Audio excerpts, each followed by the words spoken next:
दूसरी गजल के 4 इशारे हम कर चुके। 5वें शेर की तरफ आइए। ये फितना आदमी की खाना वैरानी को क्या कम है, हुए तुम दोस्त जिसके दुश्मन उसका आसमां क्यों। ये फितना मुसीबत को कहते हैं। खाना वैरानी, घर का बर्बाद हो जाना।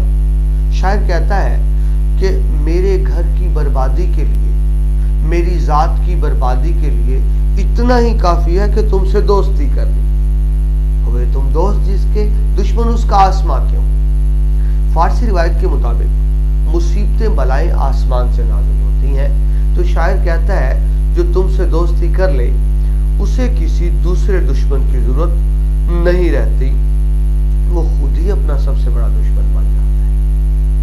मफहूम देखिए, आशिक मोहब्बत में खुद अपना ही दुश्मन बन जाता है और उसे किसी बैरूनी दुश्मन की जरूरत बाकी नहीं रहती। आपने शेर देखा और मैंने गालिब के ताउफ़ी लेक्चर में तफसील से बताया, गालिब गैर रिवायती शायर है। उर्दू गजल की रिवायत क्या है कि आशिक महबूब के सामने गिला शिकवा नहीं करता, महबूब के सामने झुका रहता है, इज्जो नियाज का मुजाहरा करता है, अना परस्ती का मुजाहरा नहीं करता। मगर गालिब यूं नहीं करते। वो इश्क मोहब्बत तो करते हैं, आप इससे पहले भी एक शेर में देख चुके, वो इश्क मोहब्बत तो करते हैं लेकिन उसमें अपनी इज्जत अना की कुर्बानी नहीं देते। और यहाँ तो बात और बढ़ गई, महबूब को आईना दिखाया जा रहा है कि तुम इतने जालिम संग दिल हो, जो तुमसे मोहब्बत कर बैठे वो इतना जलीलो ख्वार होता है कि उसे किसी और दुश्मन की जरूरत ही नहीं रहती। महबूब के रवैये पर तंज कर रहा है। और ये एक रिवायत से हटकर बात है। आम तौर पर गजल की रिवायत में ऐसा नहीं होता कि महबूब का गिला शिकवा किया जाए, मगर महबूब आईना दिखा रहे अपने महबूब को उसके जुल्म सितम के हवाले से। वाले के इशार देखिए, खूबसूरत शेर जी। गमे जहां से जिसे हो फराग की ख्वाहिश, फराग बचना चाहता हो दुनियावी गम से, गमे जहां से जिसे हो फराग की ख्वाहिश, वो उनके दर्द मोहब्बत से सास बास करे। उनके महबूब के वो तंज़िया अंदाज के जो चाहता हो कि दुनिया की मुसीबतों से बच जाए, दुनिया की मुश्किलात से बच जाए, वो तुमसे मोहब्बत कर ले। उसके बाद इस कदर ज़लीलो ख्वार होगा कि दुनिया की मुश्किलात उसको कम लगने लगेगी, वो दुनिया की मुश्किलात को भूल जाएगा। यानी तुम्हारे इश्क की मुसीबत इतनी बड़ी होगी कि दुनिया भर की मुश्किलात उसे हीच और कमज़ोर लगने लगेंगी और गुज़िश्ता ज़िंदगी उसको बहुत अच्छी लगने लगेगी। यानी महबूब के जुल्म और सितम के हवाले से उसको आईना दिखाया जा रहा है। एक और शेर देखिए जी। फलक को देख के करता हूँ उसको याद असद, जफा में उसकी है अंदाज कार फरमा क्या। ये बिल्कुल वही बात कि जब मैं देखता हूँ आसमान से मुसीबतें बलाएं नाज़िल आ रही हैं तो मुझे मेरा महबूब याद आ जाता है। यानी इश्क मोहब्बत में क्या होता है, महबूब के जुल्म और सितम में आशिक रुसवा होता है, ज़लीलो ख्वार होता है। आशिक भी, शायर भी ज़लील तो हो रहा है, मैं मोहब्बत में रुसवा तो हो रहा है। जो हजरत मीर का शेर ने पहले भी देखा, फिरते हैं मीर खार कोई पूछता नहीं, इस आशिकी में इज्जत सादात भी गई। तो अपने ज़लीलो ख्वार होना महबूब की वजह से है, तो महबूब को आईना दिखाया जा रहा है उसके जुल्म सितम का। उर्दू गजल का एक गैर रिवायती मगर गालिब का एक बहुत खूबसूरत शेर। अगले शेर की तरफ बढ़ेंगे। छठा शेर। यही है आजमाना तो सताना किसको कहते हैं, अदू के हो लिए जब तुम तो मेरा इम्तिहान क्यों। एक और गैर रिवायती शेर। पहले बात को समझिए, फिर शेर की तरफ आते हैं। देखिए, अगर मैं रोजगार के लिए कहीं इंटरव्यू देने जाता हूँ, मैं कोशिश करूंगा मेरा लिबास अच्छा हो, अंदाज़े गुफ्तगू अच्छा हो, अंदाज़े तकल्लुम अच्छा हो, अपनी बात को बेहतर अंदाज से पेश कर सकूं। क्यों कि अगर मैंने बेहतर तासुर कायम कर दिया तो वो नौकरी मुझे मिल सकती है, मैं उस नौकरी का हकदार हो सकता हूँ। सो मैं अपनी भरपूर कोशिश करूंगा, यानी इसको आप कहते हैं ना, मैं अपना बेस्ट देने की कोशिश करूंगा। लेकिन اگر ہم انٹرویو میں بیٹھے ہوں اور ہمیں کوئی اندر کا بندہ آ کر بتا دے کہ جناب آپ تو یوں ہی بیٹھے ہوں، نوکری تو جس کو ملنی تھی مل بھی گئی، آپ کو تو خام خواہ انٹرویو کے لیے بلا لیا گیا ہے فارمیلٹی پوری کرنے کے لیے، تو اب دیکھیے کیا میرا جی چاہے گا انٹرویو دینے کو؟ نہیں، یا تو میں انٹرویو دوں گا ہی نہیں، اور اگر دوں گا تو بے دلی سے دوں گا، کیونکہ میں جانتا ہوں کہ اگر میں آزمائش میں امتحان میں کامیاب بھی ہو گیا تو تب بھی میں اس نوکری کا حقدار نہیں ہو سکتا، سو اب میں اتنے جذبے سے انٹرویو نہیں دوں گا۔ اب آپ دوبارہ شعر کی طرف آئیے۔ محبوب عاشق کا امتحان لیتا ہے، اسے آزمائشوں سے گزارتا ہے، مصیبتوں سے گزارتا ہے، اور عاشق ان آزمائشوں کو باخوشی اس لیے برداشت کرتا ہے، اس امید پر برداشت کرتا ہے کہ اگر میں محبوب کے امتحان میں کامیاب ہو گیا تو محبوب کی محبت کو پا سکوں گا۔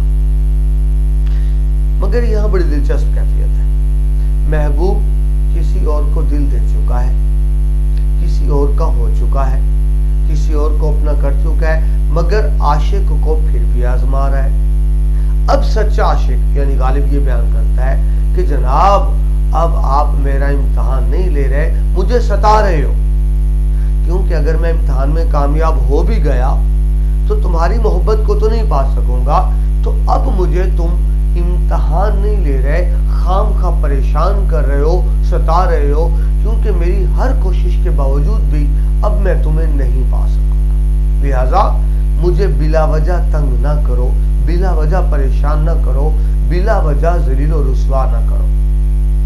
ایک مزاحیہ شعر یاد آیا، شاعر کہتا ہے کہ اب کہ کودا، محبوب نے عاشق کو کہا مجھ سے محبت کرتے ہو تو چھت سے چھلانگ لگا دو، چھلانگ لگا دی، ٹانگ توڑوا بیٹھا عاشق، اس لیے محبت میں پورا اترنے کے لیے۔ تو شاعر کہتا ہے اب کہ کودا تو ٹوٹ جائے گی دوسری بھی ٹانگ، مجھ سے پہلی سی محبت میرے محبوب نہ مانگ، ایک ٹانگ تو توڑوا بیٹھا ہوں، اب مجھے دوبارہ تو نہ ستاؤ۔ تو اب شعر کی طرف دوبارہ آئیے۔ یہی ہے آزمانا، تو ستانا کس کو کہتے ہیں؟ او بھائی تم مجھے آزما نہیں رہے، ستا رہے ہو، دل تو کسی اور کو دے بھی چکے۔ عدو دشمن یعنی رقیب، عدو کے ہو لیے جو تم تو میرا امتحان کیوں۔ مفہوم کی طرف آئیے جی۔ عاشق اپنے محبوب کی آزمائش پر پورا اترنے کی کوشش اس کی محبت پانے کے لیے کرتا ہے، یعنی آزمائش پہ پورا اترا تو محبوب میرا ہو جائے گا۔ لیکن یہاں کیا ہے، لیکن اگر محبوب پہلے ہی کسی کو دل دے چکا ہے تو پھر اسے عاشق کو ستانا نہیں چاہیے، وہ عاشق کو ستا رہا ہے، آزما نہیں رہا۔ حوالے کے شعر دیکھیے۔ تمہارے خط میں نیا ایک سلام کس کا تھا، نہ تھا رقیب تو آخر وہ نام کس کا تھا، یعنی تم رقیب کو دل دے چکے ہو، مجھے خط لکھ کے بہانے سے رقیب کا نام لے رہے ہو، دراصل مجھے ستا رہے ہو، تم بتانا چاہتے ہو تم رقیب کے ہو چکے، تو پھر میرا امتحان نہ لو۔ اور دیکھیے، ہے مجھ کو تجھ سے تذکرائے غیر کا گلہ، ہر چند برسبیل شکایت ہی کیوں نہ۔ برسبیل شکایت میں یعنی بڑی دلچسپ کیفیت ہے، محبوب یہ ظاہر کرتا ہے کہ میں غیر کی شکایت کر رہا ہوں عاشق کے ساتھ۔ محبوب عاشق سے مخاطب ہے اور غیر کا رقیب کا نام لیتا ہے، تو عاشق احتجاج کرتا ہے کہ بھلے آپ اس کی برائی کر رہے ہیں لیکن آپ کے ہونٹوں پہ اس کا نام تو آیا ہے۔ عاشق کو یہ بھی گوارا نہیں کہ اس کا محبوب غیر کا نام لے، بھلے شکایت ہی کیوں نہ کرے، یعنی عاشق کی غیرت گوارا نہیں کرتی کہ اس کا محبوب غیر کا نام لے۔ مگر یہاں کیفیت کیا ہے کہ محبوب غیر کو دل دے چکا ہے اور عاشق کو پھر بھی آزما رہا ہے، تو عاشق یہ ماننے کو تیار نہیں کہ اس کو آزمایا جا رہا ہے، عاشق یہ سمجھتا ہے اس کو ستایا جا رہا ہے، محض تنگ کیا جا رہا ہے۔ ایک خوبصورت شعر لیکن غیر روایتی شعر۔ اردو غزل میں آپ کو بار بار کہہ رہا ہوں، اردو غزل میں روایت نہیں ہے کہ محبوب کا گلہ کیا جائے، غالب محبت بھی کرتا ہے، عشق کا اظہار بھی کرتا ہے، محبوب کا گلہ بھی کرتا ہے اور اسے اس کا آئینہ بھی دکھاتا ہے۔ بڑھتے ہیں جی آخری شعر کی طرف۔ مکتا نکالا چاہتا ہے کام کیا تانوں سے تو غالب، تیرے بے مہر کہنے سے وہ تجھ پہ مہربان کیوں۔ جس سے محبت کی جاتی ہے اس کو تانے نہیں دیے جاتے،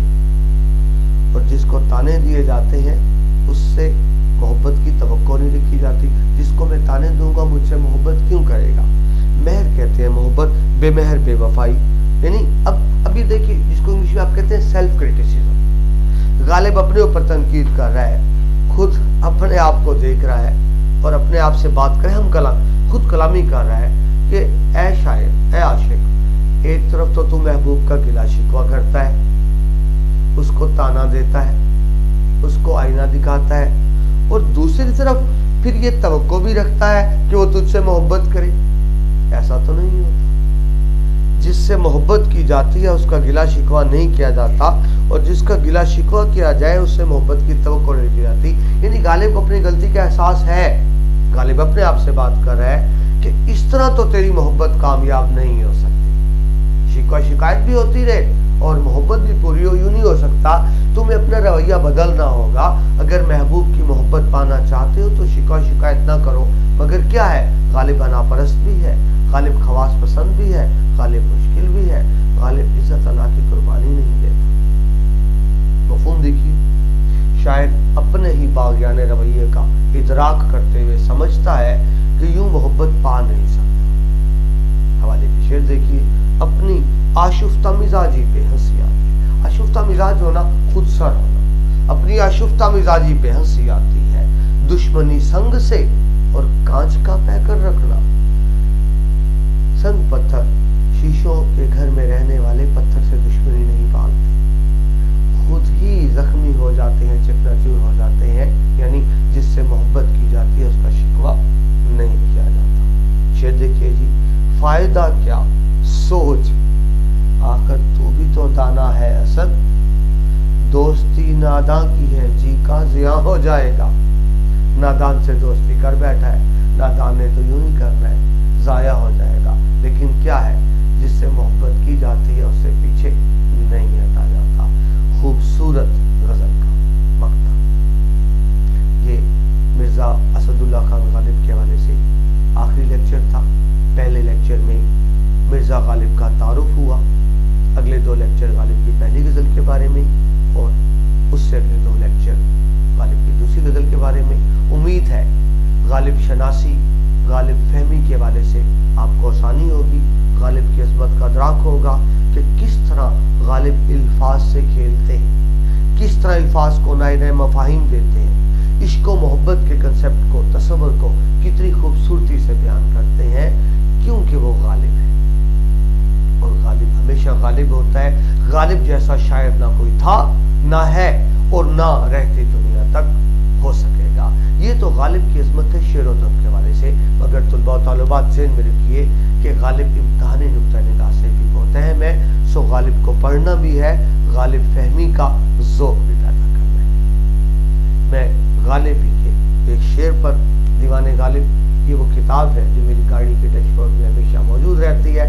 जब मैं फारिग होता हूँ गालिब को पढ़ता हूँ, और यकीन कीजिए जब भी पढ़ता हूँ नए नए मफ़हूम सामने आते हैं। शेर सुनिए इसी किताब से। जो ये कहे कि रिश्ता क्यों करो रिश्के फारसी। रिश्ता उर्दू का पुराना नाम, ये फारसी जैसे कहते हैं, फारसी बड़ी ज़बान थी, उर्दू छोटी ज़बान थी, गालिब ने उर्दू को बड़ा कर दिया। जो ये कहे कि रिश्ता क्यों ना हो रिश्के फारसी, गुफ्ताए गालिब एक बार पढ़कर उसे सुना के यूं। ये थी गालिब की अज़मत।